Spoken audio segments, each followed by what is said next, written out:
আরে ফসকে দাও, অনেকক্ষণ ধরে তো বাসে তো বসেই আছি। তাহলে তুমি একটা গান বলো না, একটু শুনি।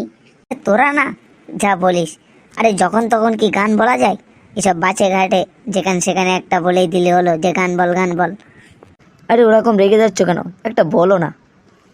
তা ঠিক আছে, তোরা বারবার যেখানে রিকোয়েস্ট করছিস, তাহলে একটা গান তো বলতেই হয়। তা আমি না একটা উগান্ডা গান শিখে এসছি। আরে মনে হচ্ছে গানটা মনে হচ্ছে সেই লেভেলেরই হবে। তাহলে ঠিক আছে, শুরু করো দেখি। পরান যায় জ্বলিয়া রে, পরান যায় জ্বলিয়া রে, কেমনে রাখি বান্দিয়া বান্দিয়া, এই মনের ভেতর কান্দিয়া কান্দিয়া, পরান যায় জ্বলিয়া রে, পরান যায় জ্বলিয়া রে। আরে ফসকে, তোর তো পরান তো পুরো জ্বলে পুরে তো সারকার হয়ে গেল। আরে মন যদি সরকার যদি না হয় তাহলে কি হবে? সেরকম গান বলে কোনো দরকার নাই, মনটাকে আগে সরকার করতে হবে। আরে ফসকে দেখ, গান তো বলেছো ঠিক আছে, তাহলে তো গানটা একটুকুনি বললে আর একটু বড় করতে পারলে না? টিকিট দেখে টিকিট। আরে ভাই, তোমার চিন্তা করতে হবে না, তোমার টিকিট তুমি ঠিক টাইমে পেয়ে যাবে। আরে ভাই, চিন্তা করতে হবে না বলেই তো তার কারণে এই অবস্থা আমাদের। নাই তো তো আমরা কবেই তো 4 তলা বিল্ডিং বানিয়ে নিতাম।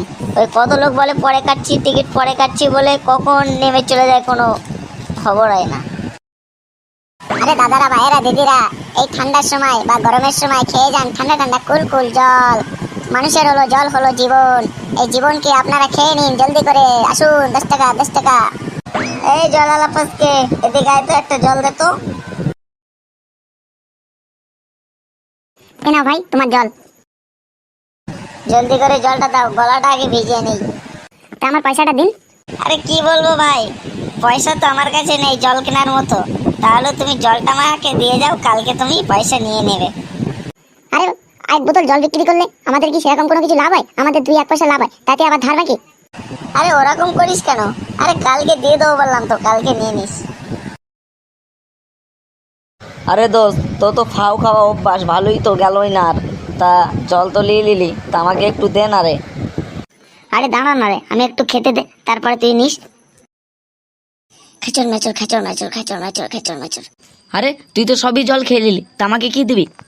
আরে সবে তো মুখে দিলাম, তা কখন আমি জলটা শেষ করে দিলাম? একটু খেতে দে, তারপরে তোকে দিচ্ছি আমি।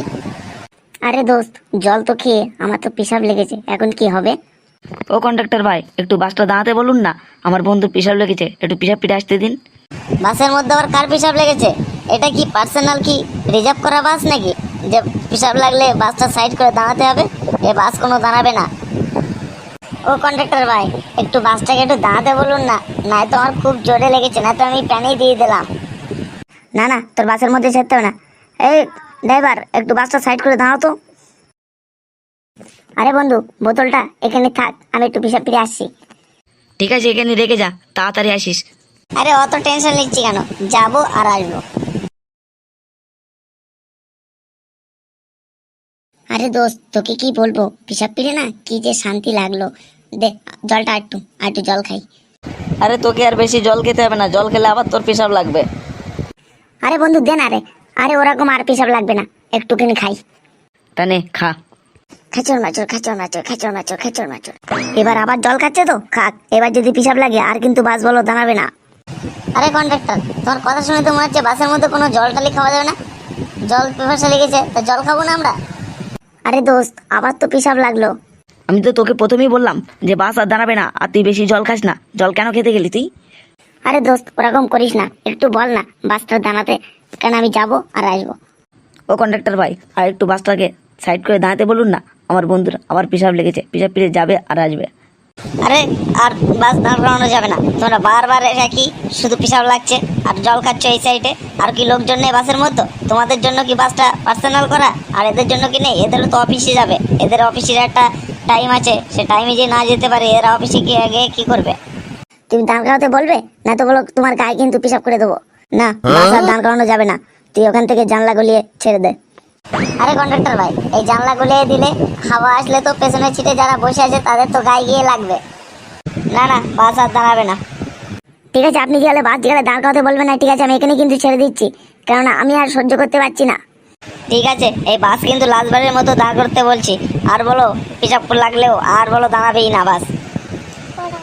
বাসটা দাঁড়িয়েছে, ঠিক আছে, জলদি জলদি যা, তাড়াতাড়ি আসিস আবার। আরে বন্ধু অত টেনশন নিচ্ছিস কেন, যাবো আর আসবো। আরে বন্ধু পিসাব করে সে কি মজা আর কি যে শান্তি। আরে ও কন্ডাক্টর, তোমরা কি চালু করলে? সবসময় বাস এখানে ওখানে দাঁড়াচ্ছে, এটা কি? আরে ভাই আর কি করব, এইসব কোথা থেকে আসে? বাসের মধ্যে সবসময় বারবার বলছে পিসাব লেগেছে পিসাব লেগেছে। এ না তো বার করে দিলেও এ তো বাসের মধ্যেই ছেড়ে দেবে আবার। আরে দোস্ত আবার তো পিসাব লেগেছে, এবারে কি হবে? এবারে আমি জানি না, এবার আর বাস দাঁড় করতে আমি বলবো না, এবারে তুই কাপড়ই দিয়ে দে। ও কন্ডাক্টর, একটু বাসটা দাঁড়াতে বলুন না, কারণ আমার আবার পিসাব লেগেছে। না না, আর দাঁড় করানো যাবে না, এবারে সিধা যেখানে যাবেন সেখানে গিয়ে নেবে, সেখানেই পিসাব ফিরবেন। আরে ওরকম করছে কেন? এবারে কিন্তু তোমার গায়ে শিওর ছেড়ে দেবো, আর কিন্তু সহ্য করতে পারছি না। এবারে তাড়াতাড়ি করুন একটু, আর বাস দাঁড়াবে না তোমার জন্য। আর লোকগুলো সব চিল্লামিল্লি করছে। আরে একটু দাঁড়ালেই তো হয়ে যায়, যাবো আর আসবো। তুমি এই গেটের সামনে চলে যাও, গেটের সামনে দিয়ে ওখান থেকে ছেড়ে দাও। গেটের সামনে দিয়ে যদি ছেড়ে দেই, ওখানে কত সব গাড়ি ঘোড়া যাওয়া আসা করছে, ওদের তো গায়ে গিয়ে ছিটিয়ে লাগবে, তখন তো ওরাই তো আমাকে ধরে মারবে। মারবে, একটু মার খেয়ে নেবে, তাতে কি হয়েছে? কেন তোমার জন্য আমাদের ফাইনও গোনা যাবে না? এত লোকের যে রয়েছে তাদেরও তো একটা অফিসের টাইম আছে না, তোমার জন্য শুধু এরা বসেই থাকবে। আরে একটু দাঁড়াতে বলুন না, নাই তো এই হয়ে গেল হয়ে গেল। এই ড্রাইভার ভাই, গাড়িটা একটু সাইড করো তো। আরে বন্ধু, তুইও তো যাচ্ছিস পিসাব করতে, আমারও তো পিসাব লেগেছে, আমি একটু যাই পিসাব টেপ করে আসি। তুমি ওর সাথে যাও, গিয়ে দেখো তো ও পিসাব করছে না শুধু মিথ্যে কথা বলছে, যাচ্ছে আর আসছে। চল দোস্ত, দুজন মিলেই যাই। ও ড্রাইভার ভাই, চলো তো বাসটা সিধা চালিয়ে দাও, ওরা ওখানে থাক, ওরা দুটোই ওখানে পিসাব করুক, তুমি চলো চলো। আরে তোর কথা শুনে পিসাব পিতে এসে তো বাস তো চলে গেল আমাদের না নিয়ে। আরে দোস্ত আর রাগ করিস না, আর কি বলবো, পিসাব লাগলে আর কি করতে পারি দোস্ত। ও পালিয়েছে তো কি হয়েছে, আবার একটা পরে বাস আসছে, ওই বাসটায় চলে যাবো।